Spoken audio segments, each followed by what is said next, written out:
Dr. Davis, welcome to the podcast. Thank you, Doug. Glad to be here. I'd love to jump right in. A lot of people are focused on weight loss. And I think the more important thing they should focus on is losing body fat. Talk about why body composition is such an important metric to pay attention to and why people should be focused on losing just fat. Doug, you said the magic word, the magic phrase, and that is body composition. So, you know what? We didn't know this even 10 years ago, but now we know if you lose weight by any method that involves just reducing calories, we could call it a diet program you paid a lot of money for. It could be move more, eat less. It could be push the plate away, smaller portion sizes. It could be a bariatric procedure like lap band or gastric bypass. It could be a pharmaceutical like a GLP-1 agonist. But they're all variations, Doug, on the same theme. That is, let's reduce calorie intake. For instance, if you had gastric bypass, part of your stomach is bypassed so that you're satiated with much lower quantity of food. If you inject yourself with a GLP-1 agonist, it turns off your appetite. You're indifferent to food. You're satiated with very little food and you lose weight. But they're all variations on the same theme, reducing calories. And incredibly, we now know with confidence, if you reduce calorie intake, yes, you'll lose weight at first. And as you point out, about 25% of the weight lost will be muscle. So if you paid, let's say, $12,000 for a year's worth of Wegovy, and you lost 40 pounds, which is very common. Of that 40 pounds, 10 pounds is muscle. Well, now think about 10 pounds of ground beef on your kitchen counter. That's a lot of muscle to lose. You take it for a year, you lose the 40 pounds, you stop the drug because most people can't afford that forever. You regain typically 32 to 34 pounds of fat, mostly in the abdomen, very little muscle.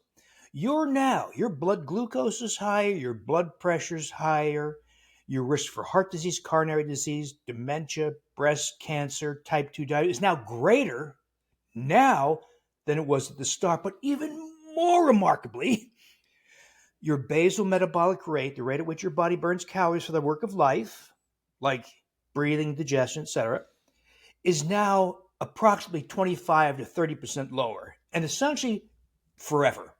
It means you will regain the weight as fat, not as muscle. And we now know, remarkably, Doug, there have been many now very large studies tracking tens of thousands of people. In total, over 60,000 people. 60,000 people for many years, as long as 20 years. And we now know with confidence, if you lose weight by cutting calories, you're going to die several years younger. And your last few years are much more likely spent in some kind of facility, loss of independence, increased risk for falls, fractures, frailty, dementia, and then early death. This is what the conventional answer to weight loss, that's where it's brought us. Why should people be concerned with losing fat versus just like weight in general? I mean, obviously, like when you're lighter, when you're leaner, there's all kinds of benefits, but visceral fat has gotten a lot of airtime over the last few years. Like, talk a bit about why like that fat we can't see is so harmful for our health, even if we're like younger. Yeah, and a very important distinction you're making. So subcutaneous fat below the skin, it could be skin in your neck or your chest or your buttocks, your thighs, is an aesthetic problem. It may be a challenge to weight-bearing joints, but it's not really a health issue. It's, as you point out, abdominal fat within the abdominal cavity that encircles the intestines and liver and pancreas. That's unique in that it's very inflammatory and it drives so-called insulin resistance. So all the problems that come from being overweight, like type 2 diabetes, dementia, heart disease, stroke, all that originates with excess abdominal visceral fat. And even more concerningly, when you have abdominal visceral fat, there's also a process recently appreciated called myosteatosis. And all that means is you start to deposit fat in muscle.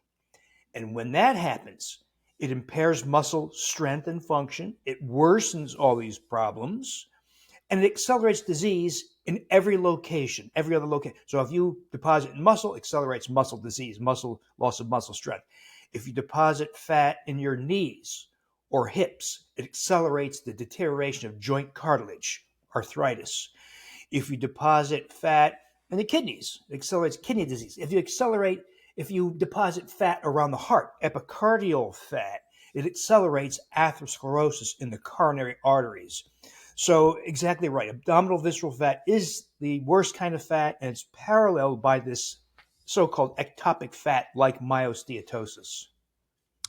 And so when people are looking to significantly reduce visceral fat and to change their health dramatically, what types of shifts do you recommend people make from a nutrition standpoint, from an exercise standpoint, from a lifestyle standpoint? So one thing we never do is reduce calorie intake. Reducing calorie intake is very dangerous for all the reasons we talked about. It does work at first, but then it sets landmines for you. Reduction in basal metabolic rate, loss of muscle, inevitable regain of fat, not muscle, disability, loss of independence later in life, earlier death. I mean, it's really sobering to know how dangerous, how bad the last half century of dietary advice has been.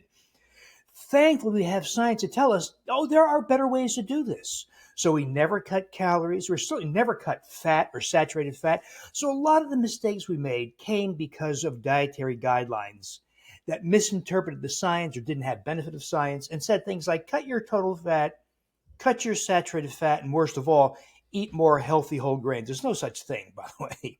They all cause heart disease, dementia, and other problems. And so we follow a different kind of diet where we mostly kind of a low carb type approach. Now, the evidence is uneven, but you seem to lose less muscle that way. But even better, we're going to take steps to preserve or even increase muscle. And I don't want people to hear go to the gym for an hour a day, five. No, no, no, no. You can go to the gym if you want, but you don't have to.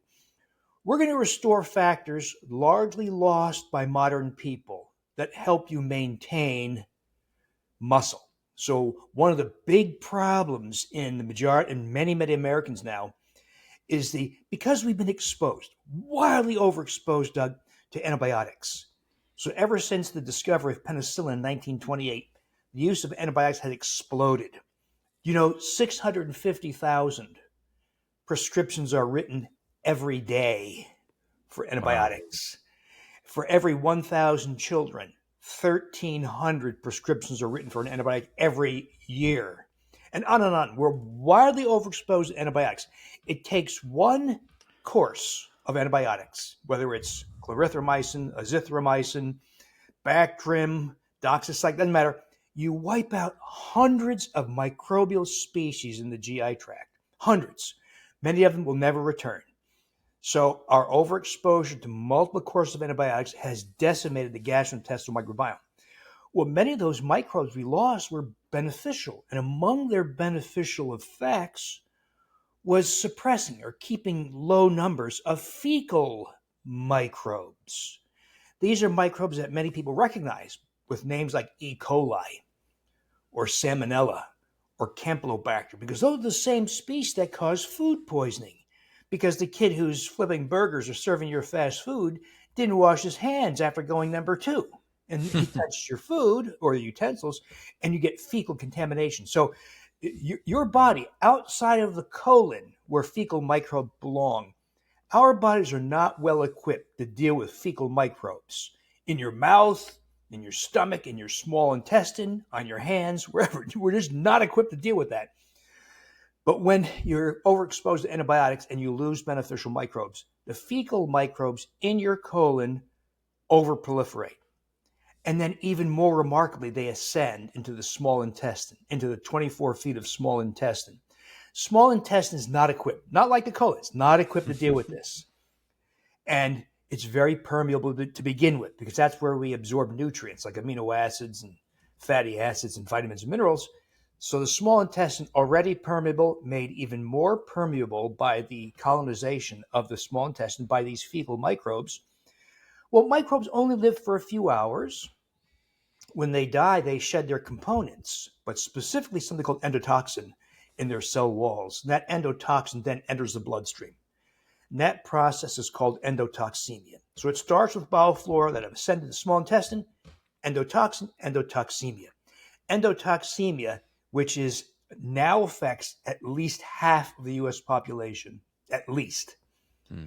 drives weight gain, mostly in the abdomen, drives higher blood glucose, encourages overweight and obesity, raises triglycerides, causes fatty liver, has emotional effects via the so-called gut-brain axis, depression, addictive behavior, anxiety, dementia, joint muscle fibromyalgia, rheumatoid arthritis, heart disease, coronary disease, atrial fibrillation.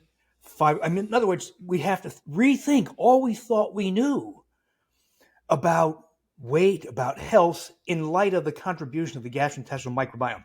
So, in other words, if you take a GLP-1 agonist to lose weight, you've done nothing to address this major disruption of the gastrointestinal microbiome. So, we address the gastrointestinal microbiome because that endotoxemia is a major driver of multiple phenomena, health, weight gain, etc.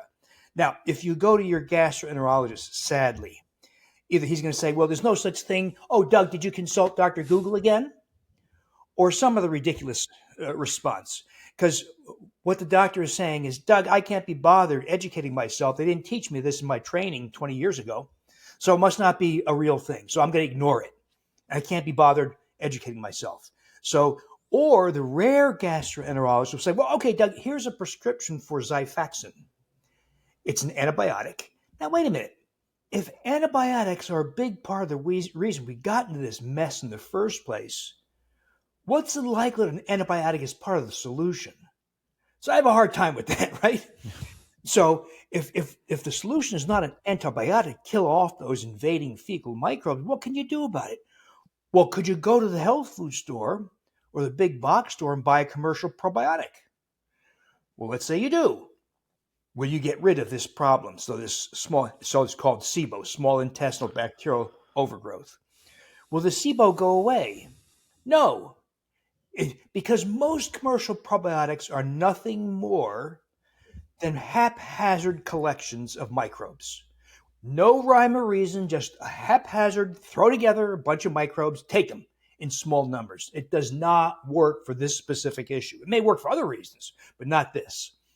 So I asked these questions. I said, okay, what if we chose species that are known to colonize the small intestine and colon? Because the small intestine is where the problem is. And we choose species and strains of microbes that produce bacteriocins. These are natural antibiotics that microbes produce. Not all microbes do this. So I chose three. I chose Lactobacillus rhodori, Lactobacillus gasseri, and Bacillus subtilis, specific strains of each, because they either colonize or germinate in the small intestine, take up residence, produce bacteriocins. To my great surprise, I didn't expect this.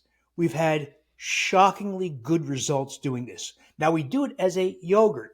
It's not yogurt. It looks and smells like yogurt, but it's not the stuff in the store. That's something entirely different. We're going to ferment this at home. We're going to use prolonged fermentation because microbes don't have sex, right? There's no male and female microbes. They just double themselves, asexual reproduction. Well, let's take Lactobacillus rhodori. Rhodori doubles every 3 hours at human body temperature. So we're going to let it go for 36 hours. It doubles 12 times, and we count the number of microbes using a method called flow cytometry. We get about 300 billion per half cup or 120 milliliter serving. So we ferment these things as something that looks and smells like yogurt, and so far we've had unexpected success in pushing back this SIBO issue. Now we have clinical trials. We're going to start this one probably early next year, 2026, to validate this formally. But Doug, I point this out. If I said, Doug, the solution for this problem is the surgical removal of your small intestine, you should say, well, you better be damn confident that's really necessary, right? Because it's going to ruin your life if you did that. What if I said to you, The solution is something that looks and smells like yogurt that you make in your kitchen that you have with a handful of blueberries and chia seeds, and has a whole long list of other benefits. Well, the bar for proof is much lower now because it's benign, it's inexpensive, and potentially extremely effective. We will validate this in formal clinical trials, but you don't have to wait for that. You can just make it yourself. I call it SIBO yogurt, and it works incredibly well. And among the effects will be a reduction in endotoxemia, facilitation of loss of abdominal visceral fat, and a restoration of youthful musculature. Well, I think one of the things too that gets lost sometimes is people will listen to a podcast like this, and I love Greek yogurt. What you just described to me, it just sounds absolutely delicious. But then they'll think that's the only thing I need to do is to eat the yogurt, and then like all of my health problems will go away. I think obviously when you're losing fat, it's important to retain muscle and build muscle in the gym. I think it's important to eat, protein, all the other things that we know. Like, what else should people be doing to maximize preserving muscle growth, healthy aging, longevity while they're on this visceral fat reduction journey? So, a lot of the things I do is restoring the situation, human situation, to where it was supposed to have been for the last many, many generations. So, one of the drivers of fat accumulation in the abdomen is the process of insulin resistance. Mm. So, what causes or amplifies insulin resistance? Well, eating foods that raise insulin and glucose, blood sugar, lacking nutrients that allow insulin resistance, lack of vitamin D, magnesium, omega-3 fatty acids, iodine, common nutrients. But when you put this all together, cut out foods that raise blood glucose, thereby insulin, restore nutrients that are lacking in modern life, not because of the diet, but because of the way we live. For instance, you and I just can't go to the river or lake and drink water. If we did, we'd get sick. There's sewage, fecal contamination, farm runoff, herbicides, pesticides. So we have to filter our water, but water filtration removes all magnesium. So we have to supplement magnesium.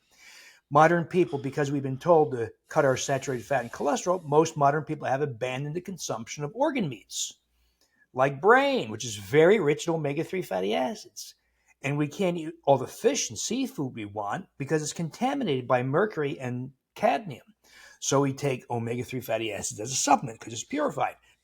So cutting out foods that raise blood glucose and insulin, addressing common nutrient deficiencies, altogether, that dramatically reduces insulin resistance and allows you to mobilize fat from the abdomen and stop damaging muscle. Now, that same bad advice, cut your saturated fat and cholesterol, that caused most people to abandon consumption of organ meats, also means we lead lives that have almost no collagen and hyaluronic acid, two very important factors in diet that influence how much muscle you have and how much fat you have, especially in the abdomen. Collagen, for instance, you're supposed to get by eating heart and pancreas and kidney. Hyaluronic acid. Hyaluronic acid, Doug, is so interesting. One of the few fibers, fibers usually come from plants. Here's a fiber that comes from animals. It's richest in brain, uterus, skin, and other. Well, no one eats those things anymore. So we've been leading a diet, a lifestyle deficient in collagen and hyaluronic acid. Well, collagen has so many benefits. It helps redistribute muscle and fat. It increases dermal collagen. Ladies love it because they lose the wrinkles or reduce wrinkles. It helps regrow joint cartilage in like knees and hips. Hyaluronic acid, being a fiber, also helps increase dermal collagen and dermal moisture. So ladies love it because it causes that plumping effect they love. It also increases vaginal moisture. And because it's a fiber, it cultivates a return of many of those microbes we've lost, like Fecalibacterium, Akkermansia, and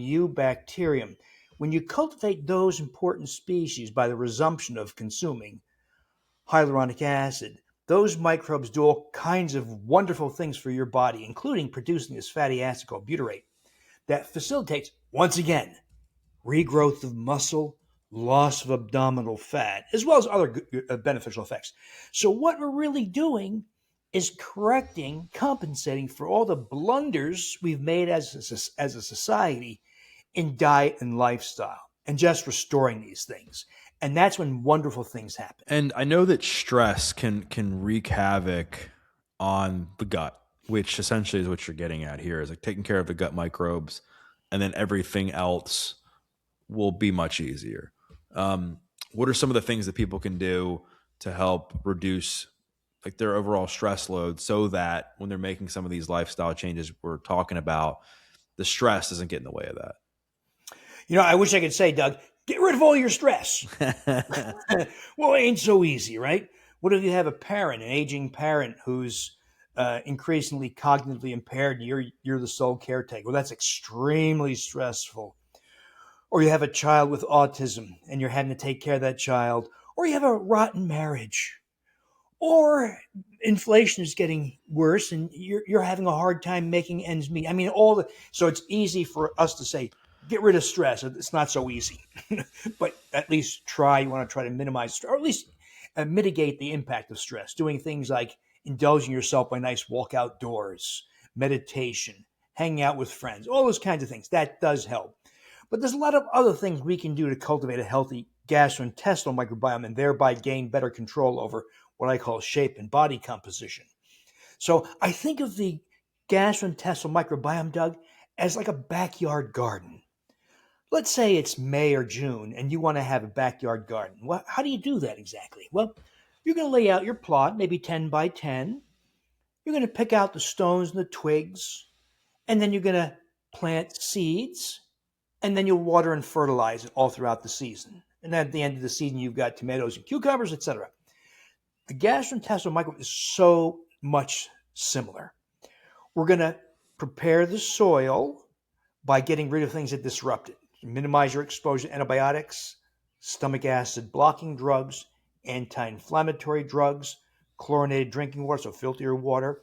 Try to choose organic foods whenever possible. Minimize your exposure to herbicides and pesticides.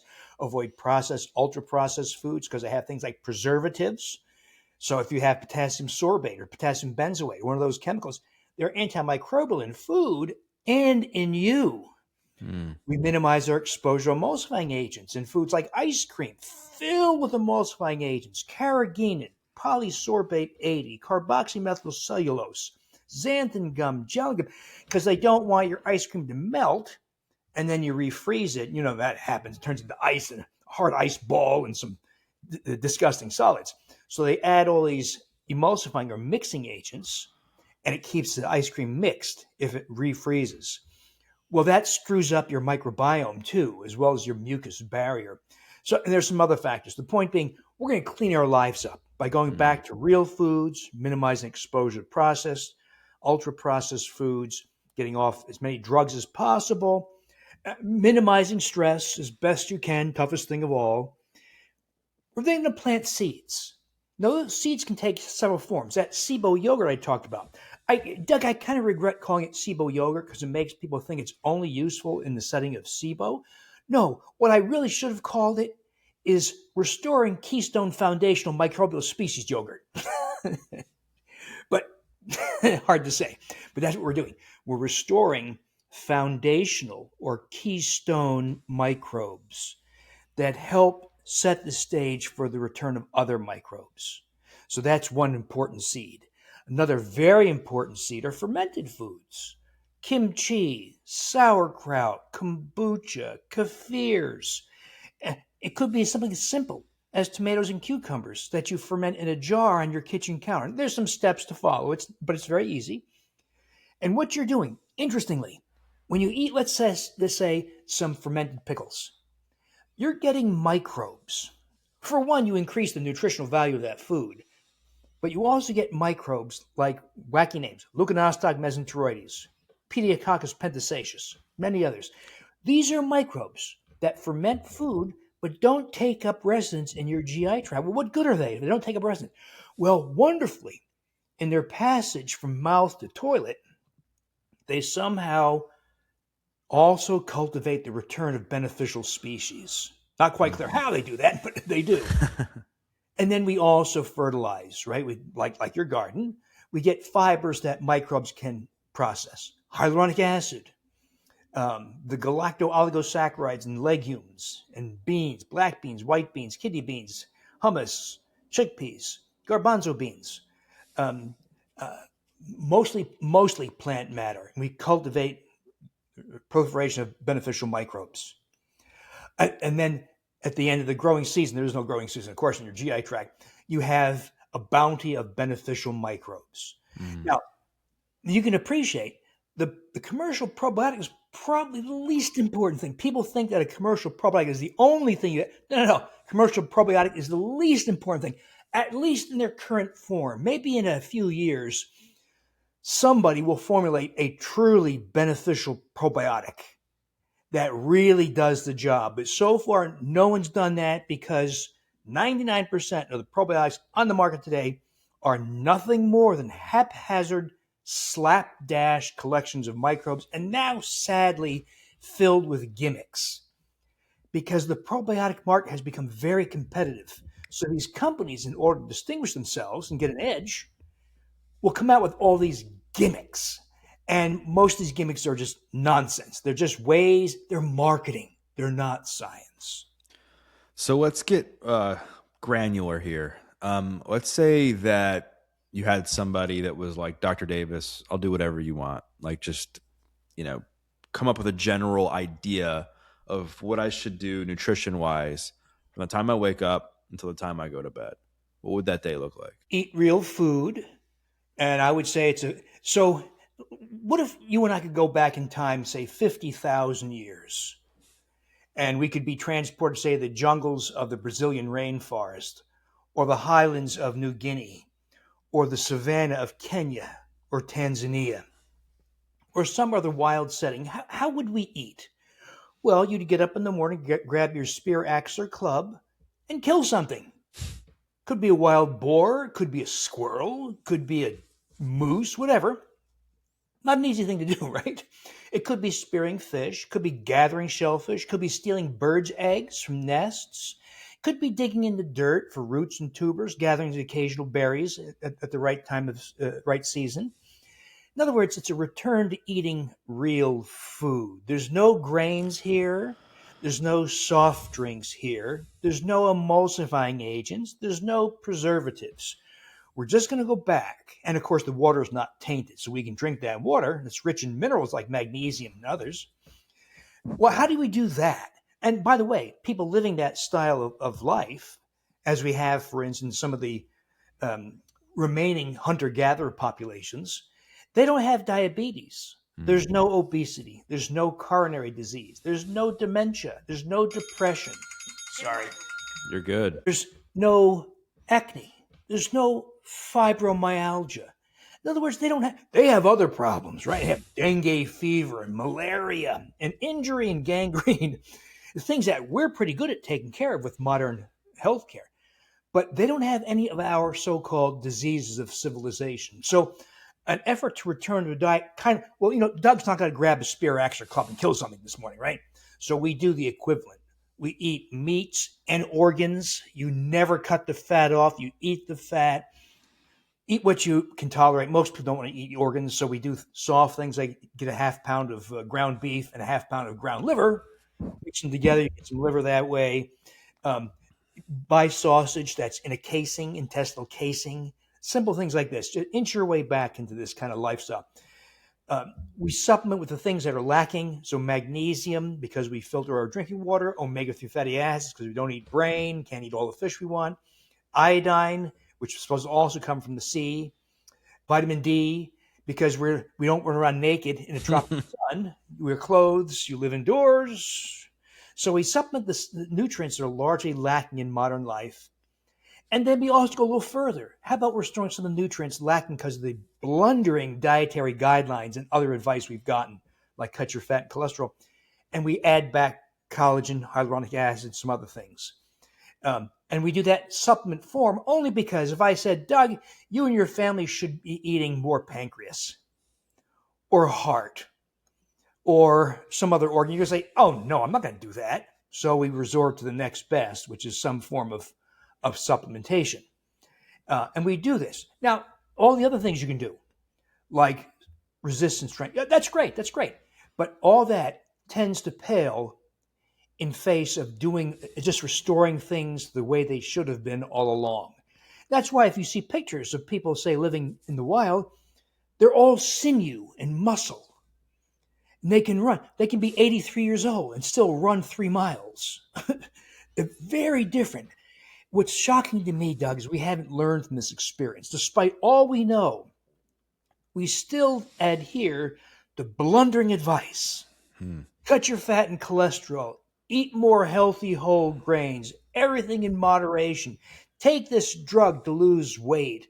Take this drug to reduce your cholesterol. All these nonsense that gets passed off as healthcare now, when none of that was actually necessary if you're given the right advice in the first place. We will get you back to this episode of the Adversity Advantage in just 1 second, but first I want to give a quick shout out to today's sponsor, AX3 Life. In a world full of noise about different health and longevity products, I'm excited to tell you about something that actually has the science to back it up. This cellular supermolecule is called astaxanthin, and it's the real deal. It has more than 4,000 scientific papers, 100 human studies, extensive safety testing, and NIH-validated efficacy in a gold standard longevity model. Extensive research over the last 25 years has shown that astaxanthin perfectly spans and stabilizes cellular membranes, protecting lipids, proteins, and DNA, which are the key components responsible for the structure and function of your cells from oxidative and inflammatory damage. This allows your cells to function normally like a well-oiled machine and leads to lasting whole body health benefits for your joints, muscles, brain, skin, heart, and even aging, with extended lifespan demonstrated in multiple species. I'm thrilled to partner with AX3 Life to share AX3 BioPure Astaxanthin with you. AX3's astaxanthin was selected for the prestigious NIH Interventions Testing Program,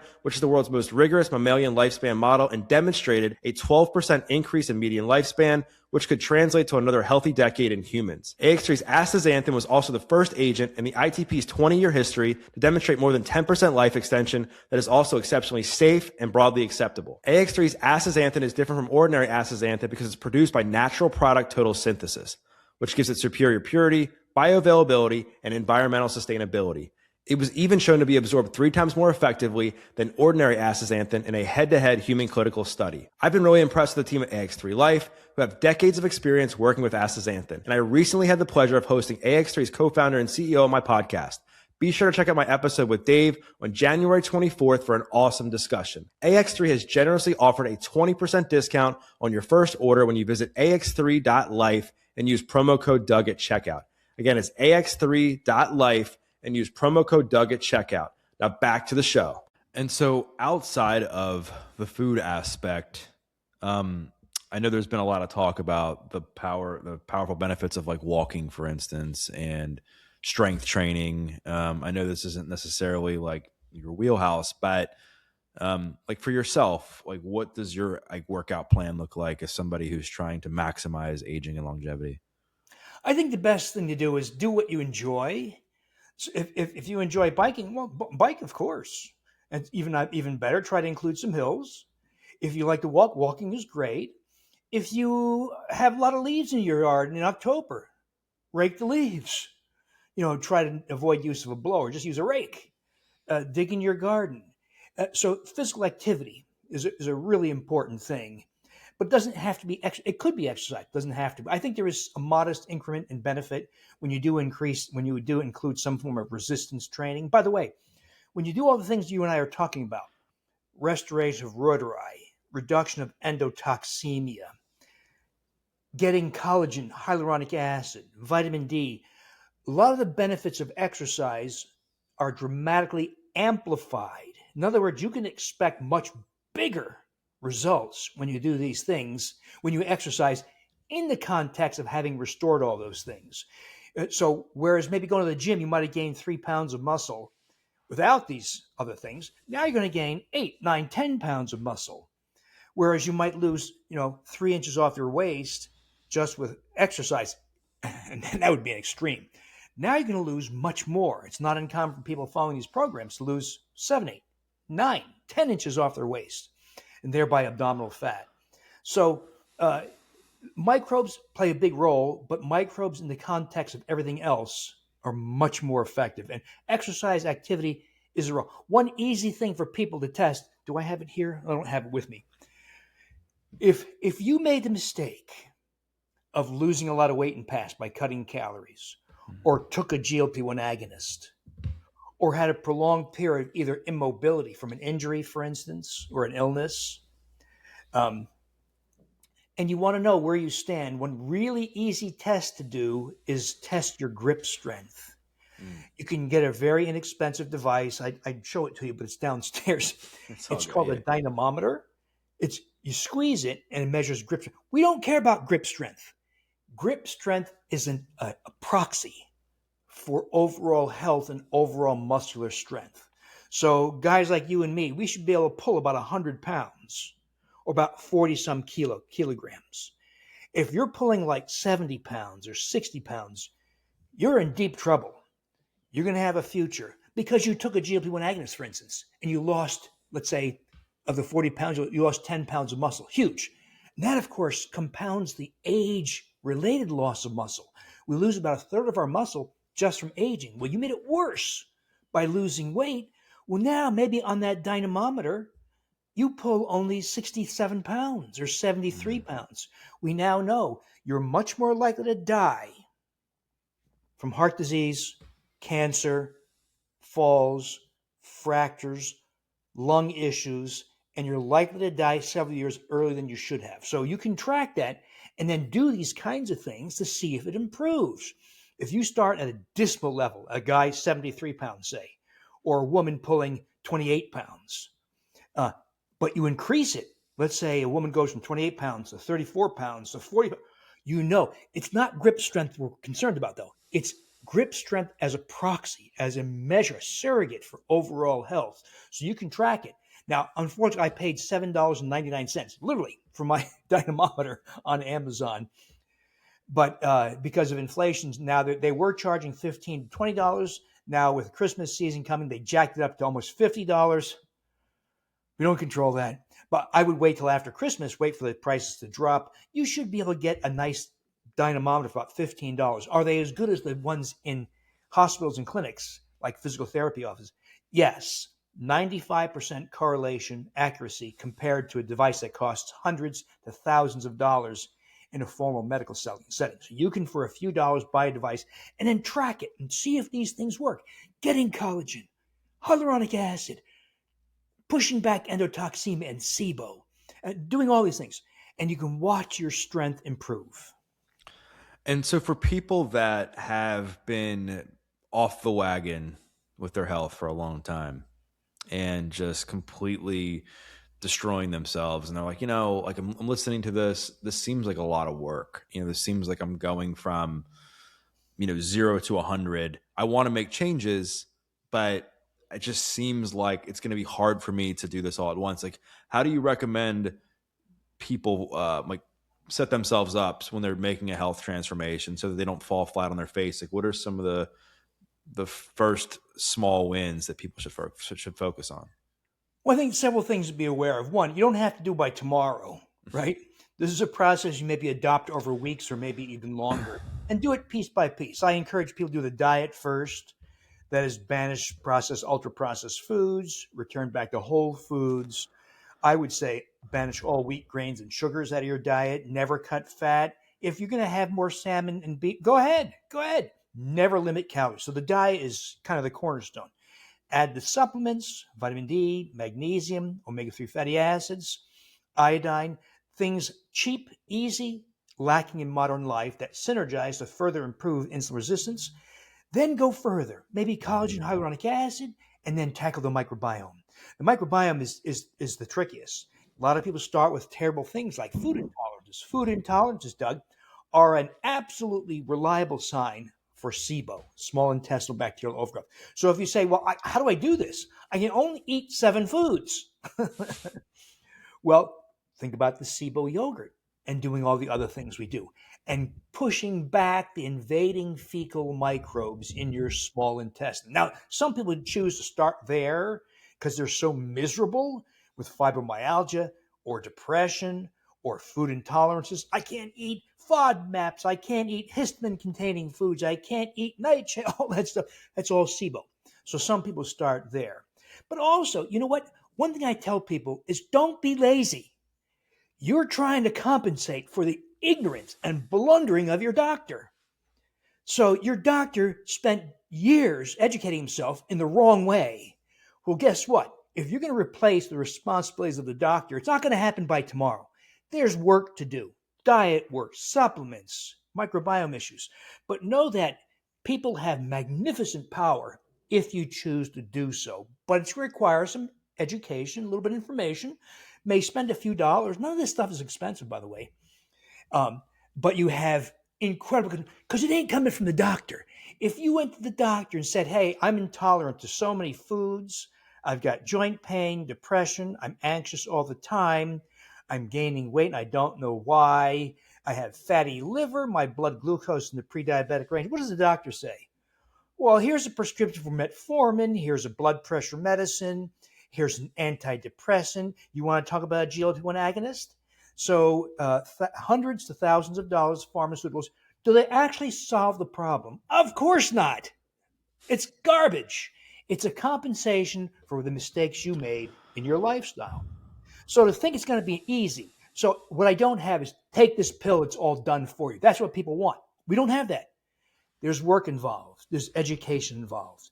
But it's really worth it because, I mean, if I could tell you, you're going to be stronger, faster, your mind will be more nimble, you're more likely to be able to ride a bike when you're 85, you're going to be having sex well later in life and having a great relationship. Can your doctor do any of that? Of course not. So to think that healthcare is going to solve your problems is a fairy tale. That's nonsense, I can tell you. And you know, if it was just ignorance, that'd be bad enough. The problem I have with my colleagues is not just ignorance, it's purposeful indifference. They don't care to help you become healthy because there's no pot of gold in it for them. I'm generalizing, of course. But if this paid a lot of money, Doug, everybody would be doing it. But instead, they'd rather get the huge kickback from writing the prescription for a GLP-1 agonist. How can you possibly expect a doctor to help you get healthy? They can't. Well, I think the issue, I mean, not that this is like a devil's advocate argument. I think my issue with all of it is I think you can say similar things for like the natural health space too, with supplements where you have a lot of people that are going to like chiropractors, for instance, or these functional medicine doctors, and then on the back end they're making a lot of money selling supplements that people probably shouldn't be taking, right? So I think the main theme of what you're trying to say, and I totally agree with you on what you're saying, is that you have to take responsibility for your own health. You have to kind of push back if you feel like something like isn't right for you. Do your own research, like do your own due diligence, because at the end of the day, like the only person who truly cares about your health is yourself, and you can't just be relying on other people to fix your problems. Absolutely. Sadly, information is exploding. That's great, but so is misinformation. Yeah. So all you need to go is look for a video that says, eat this one food and it will dissolve all your arterial plaque. That, of course, is absolute nonsense. Or I did this for 30 days and it cured my cancer. No, this is nonsense. So the internet and other properties have increased our information exposure. It's also massively increased disinformation and misinformation, sadly.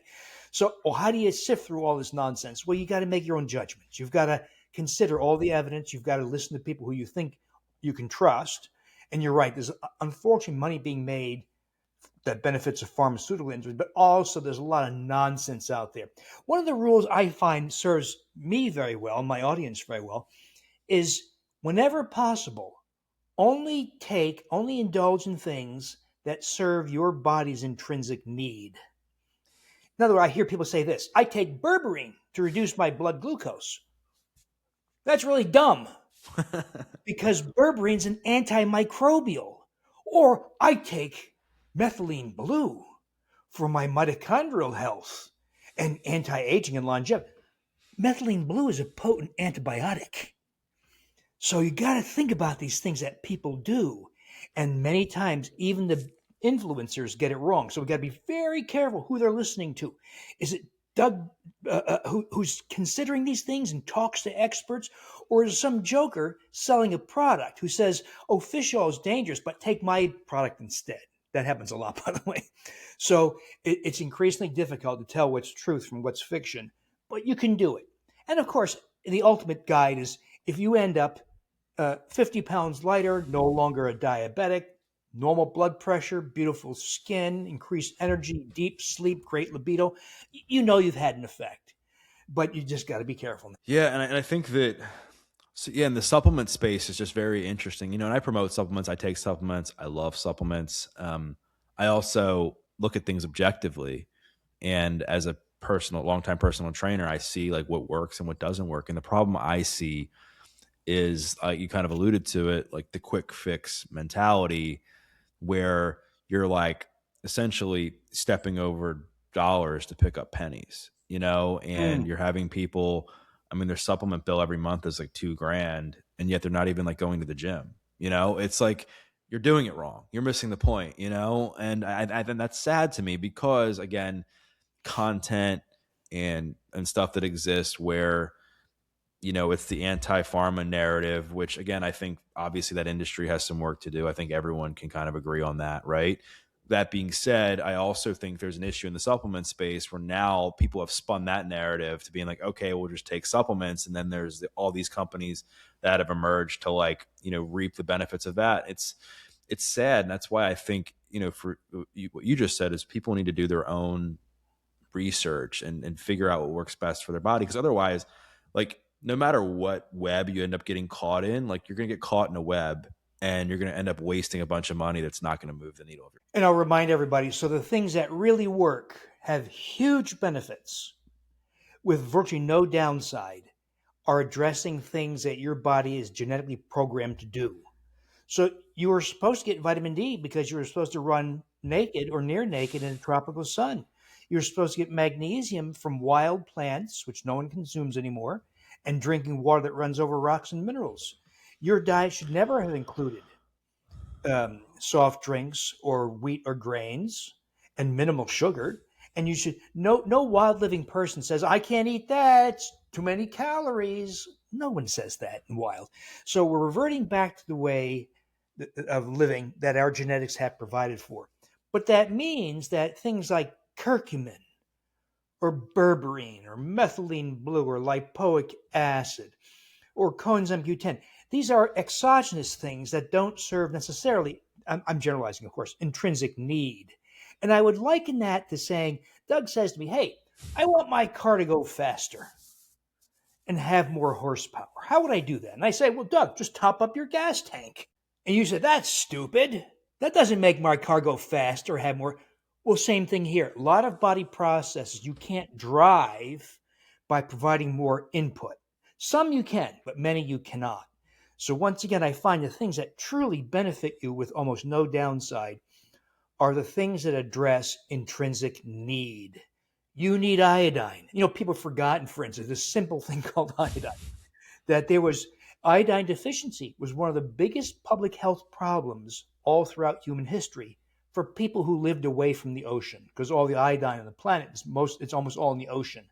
And if you lived in a mountainous area or very far inland, like the mountains of Switzerland or the interior of the US, the Midwest, you would have iodine deficiency and it would show up as a large thyroid gland, a goiter. Just getting iodine was a cure. So what if you eat processed foods that don't have much iodine or you don't live coastally? Well, you can become iodine deficient. It's very, very common. The remedy in 1924 was the FDA said to salt manufacturers, let's put iodine in salt and then tell people to use more salt. And in fact, they launched a public health campaign in posters.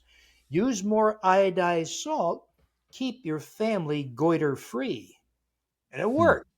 The 30% of the population that had goiters that either made them very sick or killed them. These were children too, by the way.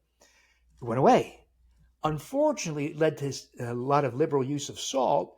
The FDA, USDA, not knowing what that meant, not recognizing that the weight gain, hypertension, all the other effects was not due to salt or sodium. It was due to insulin resistance they were creating with their dietary guidelines and thereby sodium retention. So it's not overuse of salt that was the problem, it was sodium retention from the flawed dietary advice. So, in fact, we find in our programs that you have to salt your water and your food. So we learned long ago if you do all these things, no wheat, no grains, no sugars, address insulin resistance, etc., all those things we talked about, people would have to stop their blood pressure medicine because their blood pressure was so low, or they even pass out in the first 7 to 10 days because their blood pressure was. So we had to actually say, salt your water, salt your food. So time after time, we end up finding out the opposite of what you were told is the actual. But Doug, if we hadn't made these huge societal blunders, we might not have learned these lessons. Yeah. So bringing this all home, like, what do you think are the 3 to 5 most important like points that you want to reiterate to my audience? Probably eat a diet of whole foods. Now, when the people say I can't because I'm so food intolerant, that's a person who has to address their SIBO. Now, that SIBO yogurt we talked about, some people can't even tolerate that because lactobacillus reuteri, one of the principal ingredients in the SIBO yogurt, produces histamine. So if you're histamine intolerant, by the way, histamine is a normal signal molecule. You have to have it. If you didn't have histamine, you would be dead. It's like saying insulin. Insulin's bad. Yeah, high levels of insulin are not good for you. But if you didn't have insulin, you would die. So same thing with histamine. It's a normal signal molecule. What's not normal in people who have histamine intolerance is you've lost the dozens of microbes that processed histamine for you. The problem's not histamine. It's the loss of the species in your gastrointestinal tract that used to process histamine for you. Now, if you can't do the SIBO yogurt, that's where an antibiotic plays a role. But we don't use Xifaxan. There are only 2 herbal antibiotic regimens that have actually been validated. In fact, by a place in your neighborhood, there's a retrospective study from Hopkins that showed that 2 herbal antibiotic regimens, one called Candibactin, the other one FC-Cytal with Disbiocide, those 2 work at least as good as Xifaxan, and that can work in people, in the occasional person who has terrible histamine intolerance. So the diet, no processed foods, only whole foods, address SIBO, address those nutrients, amplify your benefits by restoring things lacking in modern life like collagen, hyaluronic acid, and then all the other stuff, exercise, etc. That's all helps, but they're not the principal driving factors. So fix the gut health, nurture the microbes is like the main like takeaway, and to focus on eating whole processed food or whole unprocessed foods instead of processed foods. Like, yeah, the biggest takeaway of the conversation is just to go, like, if it comes in a bag or box, like just go ham on it, eat whatever, Right. I'm A joking. full return is, there are better steps like having a backyard garden that can help. Yeah. Buying wild meats, that can help, but these are all small changes. The big change is to not buy all that crap in the grocery store, the cereals, the baked goods, the packaged cellophane wrapped nonsense foods. Buy avocados, buy a piece of salmon, buy a steak, buy green leafy vegetables, just back to real foods like your great grandmother would have eaten.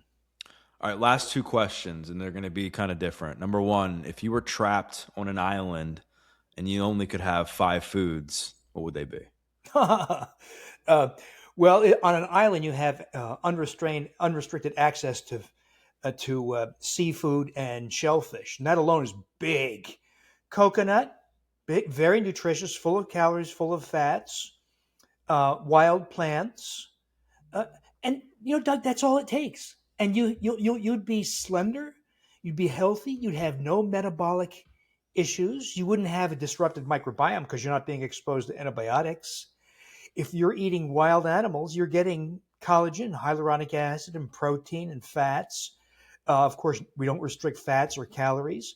And so it's really very simple. It's just not so simple when we're filled with the marketing and temptation of the food and agribusiness industries.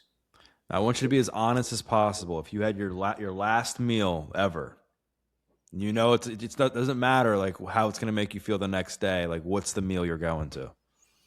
It'd be a piece of meat with us. To be honest. So here's something a lot of your listeners won't know. When you do this, when you get rid of wheat, grains, and sugars, your taste perception changes. This happens in kids, by the way. These kids who say things like, I'll only eat macaroni and cheese and waffles, or something like that. Well, that's very unnatural. If you could get that child to stop eating that crap and fed this child asparagus and meat and liver and eggs, you'll find that taste perception changes and the child will ask for broccoli. It seems unlikely, right? But in other words, your taste perception completely changes. The feeling of hunger likewise changes completely. One of the reasons for that is you've gotten rid of gliadin-derived opioid peptides. So there's a protein called gliadin in wheat and grains that's converted to 4 or 5 amino acid long opioid peptides. And they don't make you high, of course, nor do they reduce pain. They drive appetite. Mm. And so when you get rid of those things, you find that almonds are sweet. But you wouldn't think so if you're eating a wheat and grain-based diet. So a lot of your perceptions of food, and you may find yourself saying things like, well, you know what? A piece of salmon is delicious. Yeah. Bacon is, of course, delicious. Olive oil is wonderful.